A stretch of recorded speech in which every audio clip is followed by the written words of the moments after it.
where do you stand on the Great Reset the Liberals are planning on introducing? Well, let me just say that, first of all, what is this Great Reset? Pierre Poilievre, the federal conservative finance critic, recently raised concerns about this, and then he was attacked by some in the media and by the Liberals for supposedly circulating conspiracy theories. Well, the Great Reset is actually the name of a book by a very prominent advocate of it. His name is Klaus Schwab. He sent me a copy. I guess he sent one to probably every government leader around the world. And Klaus Schwab's thesis in his book is that governments and societies, the world, should, quotes, seize the opportunity of the public health and economic crisis to reimagine the world and radically change policies. Now, in what ways? I would describe it as a grab bag of left-wing ideas for less freedom and more government, for more government intervention, for policies that would, I think, create massive poverty, particularly energy policies that he is advocating. So Klaus Schwab, by the way, is the president and founder of the World Economic Forum, also known as the Davos Summit. I call it the biggest gathering of global hypocrites in history.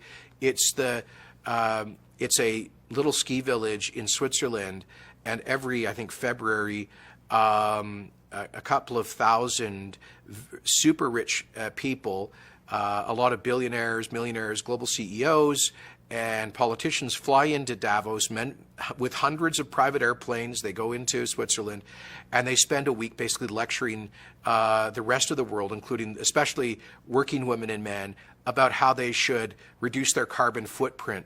The hypocrisy in that crowd is so thick you can't even cut it with a knife.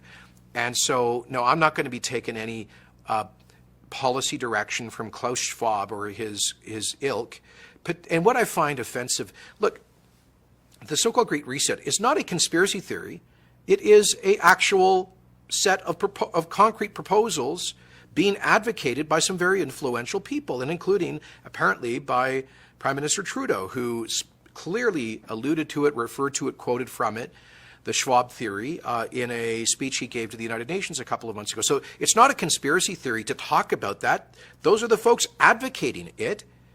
And I think it's perfectly legitimate for democratically elected leaders, for me to say, heck no, we're not going to exploit or take advantage of a crisis to advance a political agenda.